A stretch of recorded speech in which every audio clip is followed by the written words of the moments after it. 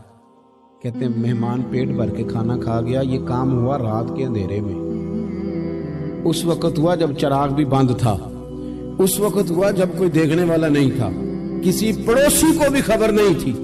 فرماتے ہیں صبح کے اجالے میں اس مہمان کو لے کے مسجد نبوی میں نے قدم رکھا تو نبی کریم نے فرمایا رات جو تم نے کام کیا ہے نا اسے دیکھ کے میرا رب بڑا مسکرایا ہے، اللہ بڑا مسکرایا ہے۔ اللہ تر دامنی پہ شیخ ہماری نہ جائیے، ہم دامن نہ چھوڑ دیں تو فرشتے وضو کریں۔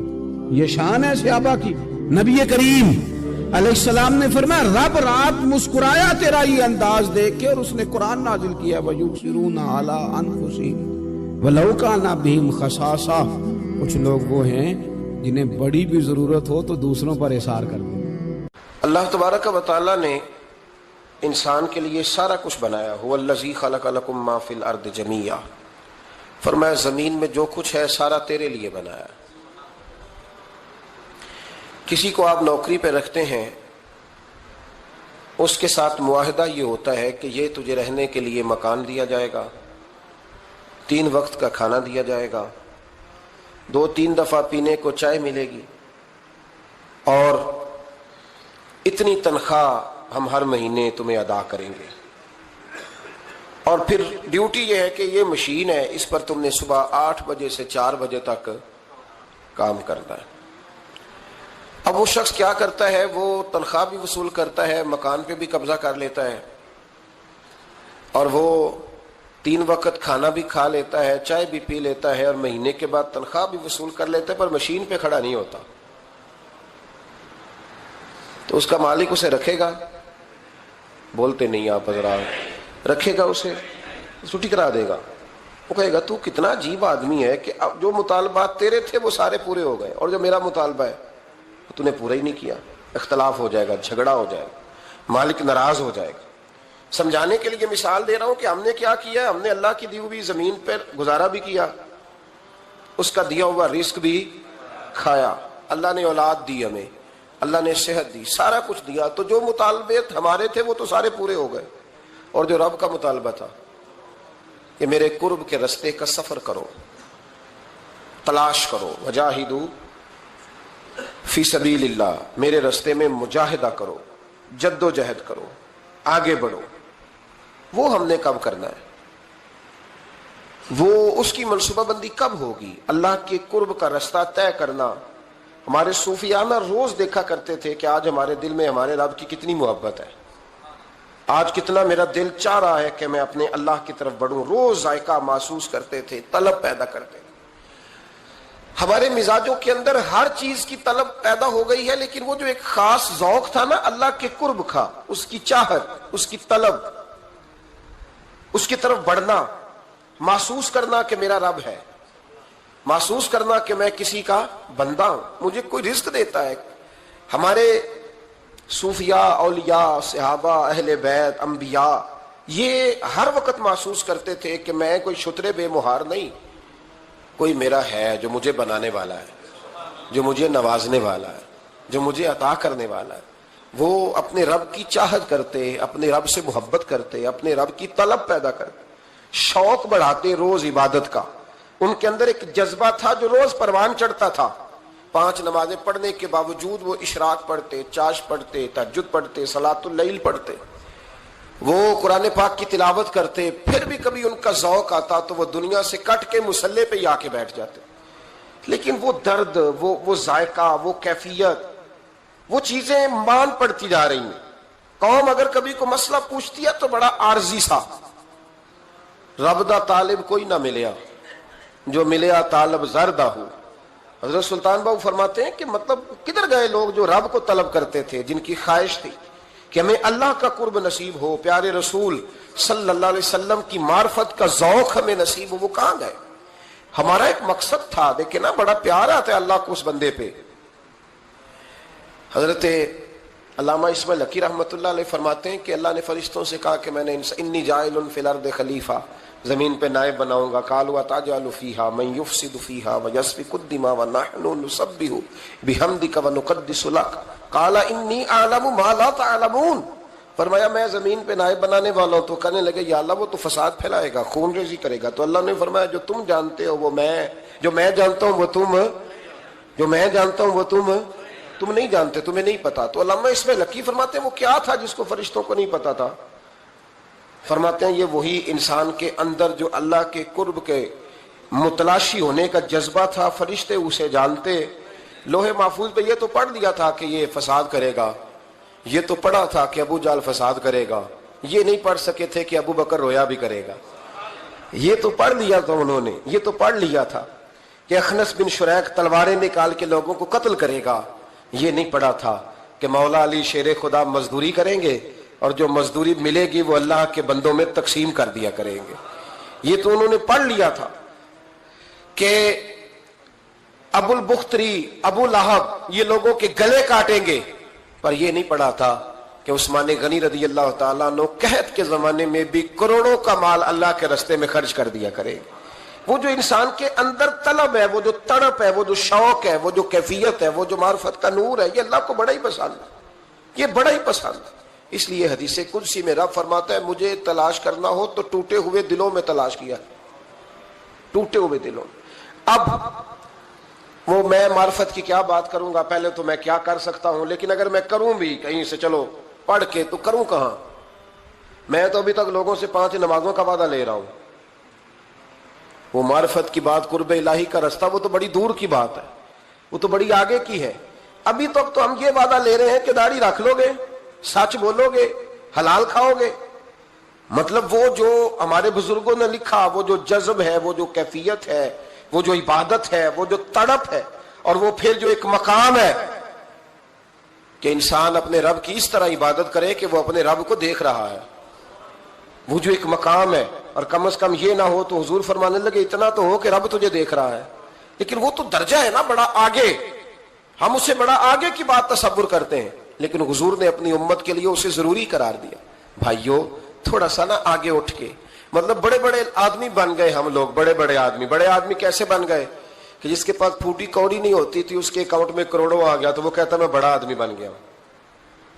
جس کے پاس سائیکل نہیں تھی تو اب وہ 1.25 کروڑ کی کار پہ پجاروں پہ بیٹھتا ہے تو کہتا ہے میں بڑا آدمی. تو اس طرح تو انسان بڑا نہیں بنتا. بڑا تو تب بنے گا جب تیرے دل میں رب کی معرفت بڑی ہوگی، جب اللہ کا قرب بڑا ہوگا، جب تم متلاشی ہوگا اس کے راستے کا. بہت سارے راستے ہیں اللہ کی طرف جانے کے، لیکن 3 باتیں قرب الہی کے لیے ہمارے بزرگوں نے بڑی زبردست لکھی ہیں. سب سے پہلی بات یہ ہے، صوفیاء فرماتے ہیں کہ اگر رب کا قرب چاہتے ہو تو ہر وقت اپنے رب کی رحمت کی امید رکھا کرو. خوش نہیں ہوئے آپ اس بات سے؟ ہر وقت اللہ کی رحمت کی، اور فرماتے ہیں دل سے امید رکھا کرو اور زبان سے اپنے رب کی رحمت کا ذکر کیا کرو. ہر وقت کہا کرو کہ میرا اللہ بڑا ہی مہربان، میرا اللہ بڑا ہی کریم. ہمارا پتہ کیا حال ہے؟ شکر بھی شکوے کے انداز میں. کیا حال ہے؟ کہتے بس جی بس شکر ہے الحمدللہ. تو یہ کون سا شکر ہے جی؟ یہ تو آپ نے کہا ہے کہ بڑا تانگ ہوں میں اپنی زندگی، یہ شکر ہے؟ ہر وقت یہ کہے کہ میرا اللہ بڑا ہی قریب ہے. دیکھیں نا بسم اللہ شریف ہر کام سے پہلے معنی کیا ہے؟ بسم اللہ الرحمن الرحیم، یعنی تو کہہ اس رب کے نام سے جو بڑا ہی مہربان ہے، جو نہایت ہی رحم کرنے والا ہے. ہر وقت کہہ کہ میرا اللہ بڑا مہربان ہے، میرا اللہ بڑا رحم. ہر وقت وہ خاص ذوق، وہ درد، وہ شوق، بس تو کہے کہ یار جو اللہ نے مجھے دیا ہے وہ شاید اللہ نے کسی اور کو دیا ہی نہیں. تیرا یہ ذوق بنے، تیرے اندر اللہ کی رحمت کے ساتھ خاص تعلق پیدا ہو. میرے رسول کریم علیہ السلام ہر مقام پہ اپنے رب کی رحمت کا ذکر فرماتے. بات کسی کی ہو رہی ہوتی, حضور چھیڑ اللہ کی رحمت کا ذکر دیتے. ایک صحابی چڑیا کے بچے اٹھا کے لے آئے. وہ چڑیا شکایت لے کے آئی اور حضور کے کندھے پہ بیٹھ کر شکایت کرنے لگی کہ حضور آپ کے صحابی نے میرے بچے اٹھا لیے. بات تو چڑیا کے بچوں کی ہو رہی تھی نا. رسول کریم فرمانے لگے اس کے بچے چھوڑ دو. اور پھر حضور فرمانے لگے دیکھو یہ چڑیا اپنے بچوں سے کتنا پیار کرتی ہے. جب چڑیا اتنا پیار کرتی ہے تو رب اپنے بندوں سے کتنا پیار کرتا ہو, اللہ کتنی رحمت والا ہوگا. یعنی ہر بات میں رسول کریم نا, ہر بات میں اللہ کی رحمت کا ذکر. ایک جنگ کا موقع ہے تو صحابہ کرام علیہم رضوان فرماتے ہیں کہ دوران جنگ ایک عورت کا بچہ کھو گیا اور بچہ بھی دودھ پیتا تھا. دودھ پیتا بچہ کچھ دیر ملے نا تو ماں کی چھاتیوں میں دودھ جوش مارتا ہے. دودھ پیتا بچہ کھو گیا تو عورت دیوانوں کی طرح, مجذوبوں کی طرح بچہ تلاش کرتی. میرا بچہ, کبھی ادھر جاتی ہے کبھی ادھر جاتی ہے, ڈھونڈتی ہے, تلاش کرتی ہے, پریشان ہوتی. میرے رسول کریم کی نظر پڑ گئی, حضور کی نظر رحمت ہو گئی. تو محبوب فرمانے لگے صحابہ بتاؤ اس کا بچہ ڈھونڈو. ایک صحابی کہنے لگے حضور مجھے پتا ہے کہاں ہے, ابھی ملوا دیتا ہوں. تو حضور نے فرمایا یہ اپنے بچے سے کتنا پیار کرتی. عرض کی حضور نہ کوئی ماپ سکتا ہے, نہ کوئی تول سکتا ہے, نہ کوئی اندازہ کر سکتا ہے. حضور کی آنکھوں میں آنسو آ گئے. فرمایا ذرا ایک بات تو بتاؤ. یا رسول اللہ پوچھئے. فرمایا اگر اس کا بچہ اسے مل جائے تو یہ اسے آگ میں ڈالے گی. تو صحابہ عرض کرنے لگے حضور ہو ہی نہیں سکتا, یہ تو گرم ہوا نہیں لگنے دے گی. تو حضور فرمانے لگے میرا رب اس سے بہت بڑھ کر اپنے بندوں سے محبت کرنے والا اور اس سے بہت بڑھ کر اپنے بندوں پہ رحم کرنے والا ہے. وہ بھی چاہتا نہیں کہ اس کے بندے جہنم میں جائیں, وہ بھی چاہتا. حضور ہر لمحہ اللہ کی رحمت کا ذکر کرتے ہیں, صبح سے شام تک نا. آج آپ نے جمعے سے لے کر تراویح تک, عشاء تک, وہ جو گھٹنا درد کرتا ہے نا اس کو مہربانی کر کے چھوڑ دیں, اور جو بچہ نافرمان ہے اس کو بھول جائیں. آج سارا دن نا اللہ کی رحمت کا ذکر کریں کہ اللہ بڑا ہی کریم ہے, اس کے فضل کا ذکر کریں. ایک کاروبار ہی نہیں نا چلتا, پیر تو چلتے ہیں نا اللہ کے فضل سے, زبان تو چلتی ہے نا, ہاتھ آنکھیں یہ سارا کچھ چل رہا ہے نا. جو شے نہیں نہ چل رہی اس کو آج چھوڑ دے, مہربانی کریں.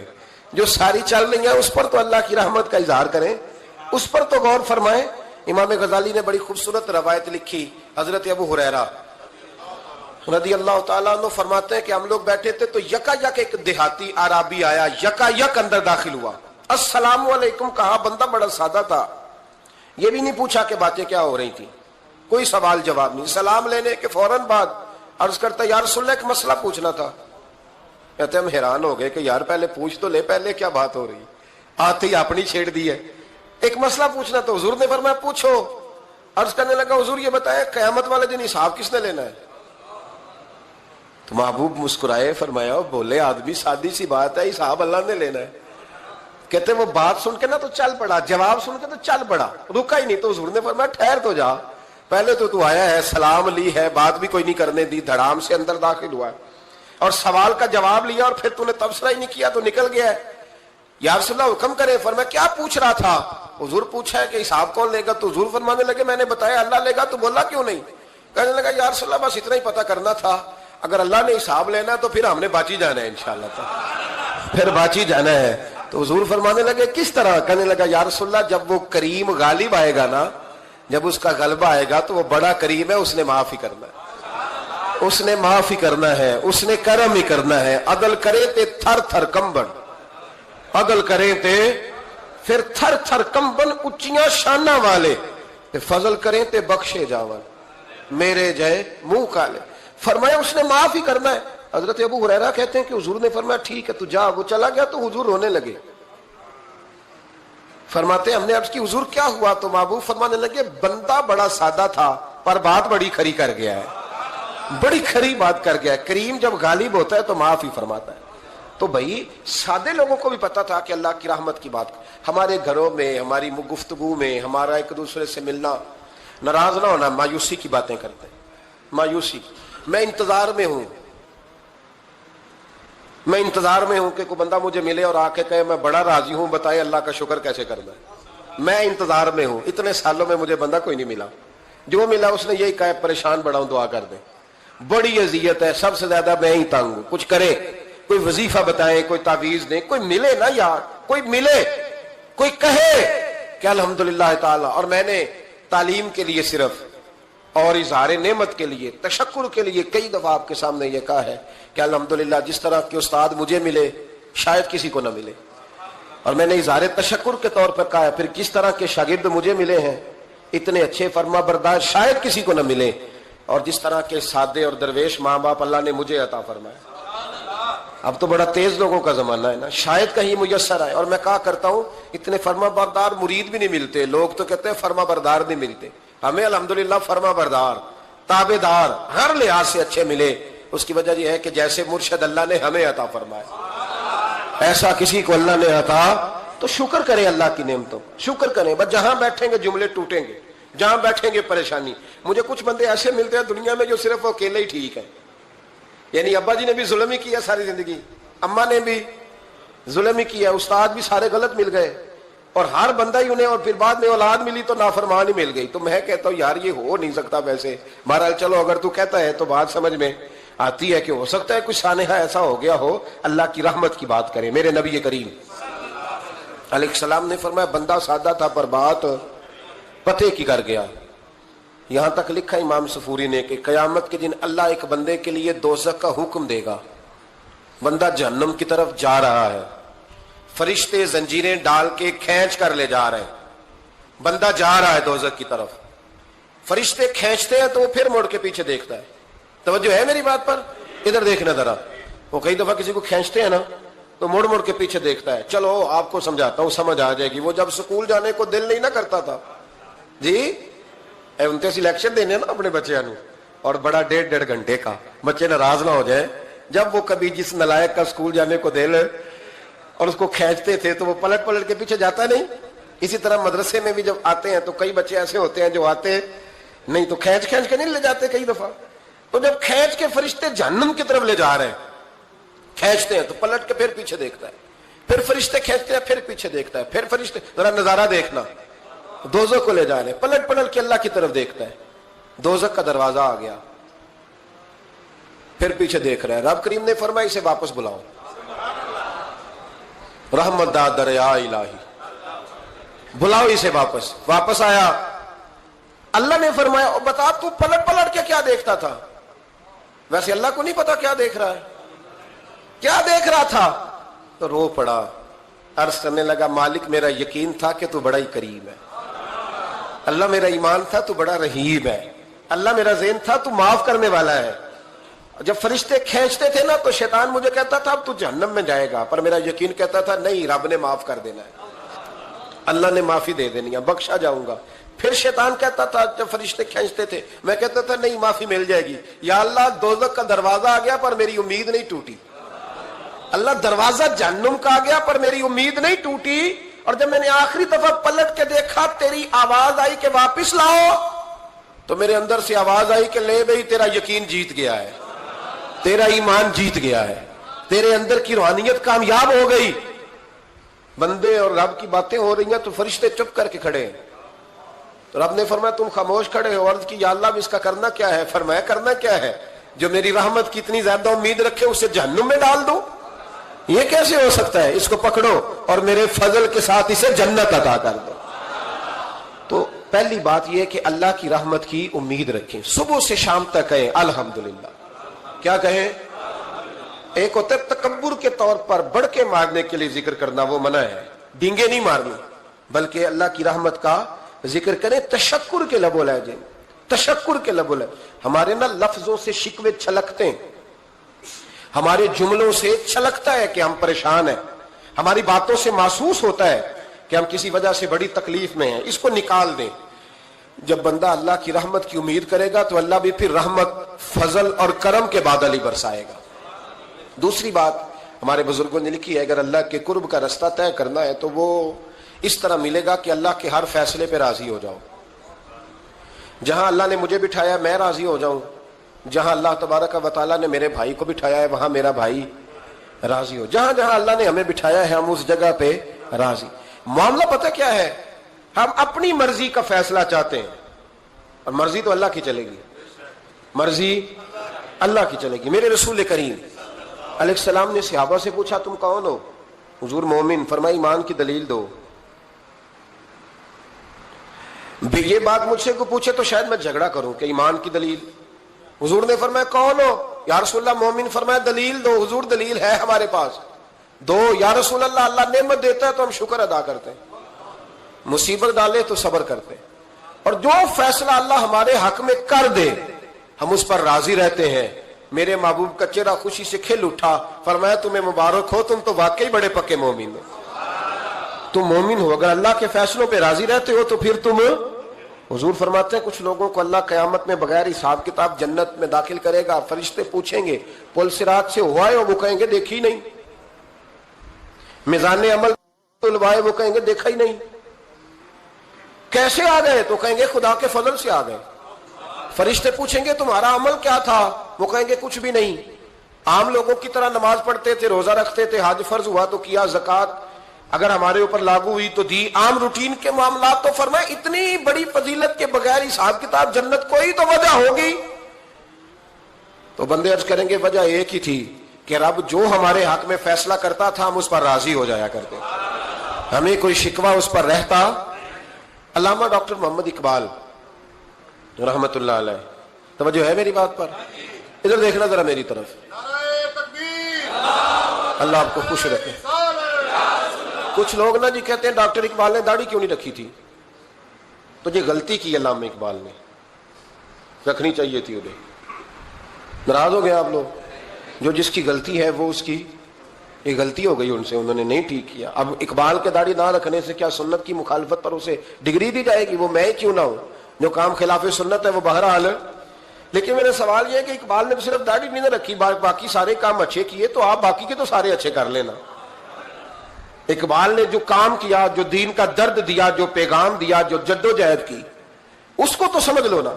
مطلب صرف داڑھی پہ آ کے دلیل پکڑتے ہو. علامہ اقبال نے مکان بھی نہیں بنایا اپنا, کتنا بڑا آدمی ہے, کوئی جائیداد ہے اس کی؟ تسی بھی چھوڑو مکان سارے. اقبال وہ دیکھیں نا, بابے بلے شاہ کی لوگ مثال دے دیں گے, بابا صاحب مجذوب آدمی تھے, تو بابا صاحب کے حصے میں تو کئی مربع زمین آتی تھی, وہ بھی انہوں نے نہیں لی. ہمارا ملانگ روٹی کا اس کو پتا ہے, نوٹوں کا بھی پتا ہے کہ 5000 والا کون سا ہے, 100 والا کون سا ہے, باقی ٹائم وہ بابا بلے شاہ بن جاتا ہے. یہ کون سا سٹائل ہے کہ مرضی کی چیز آئی تو قابو کر لی؟ تو ڈاکٹر اقبال نے یہ درست کیا, لیکن اس کے باوجود ہمارا نظریہ ہے کہ اللہ اس کی یہ خطا معاف کرائے گا, پر بندہ بڑا باکمال تھا. یہ بڑی خوبی تھی, اور اس میں بھی کچھ حکمت ہوگی, کچھ باتیں ایسی انہوں نے لکھی ہیں بعض جگہوں پہ. لیکن اقبال کی جو معرفت ہے, جو حسن ہے, جو وقار ہے ان کے لب و لہجے میں, اس کا انکار کیا جا سکتا نہیں.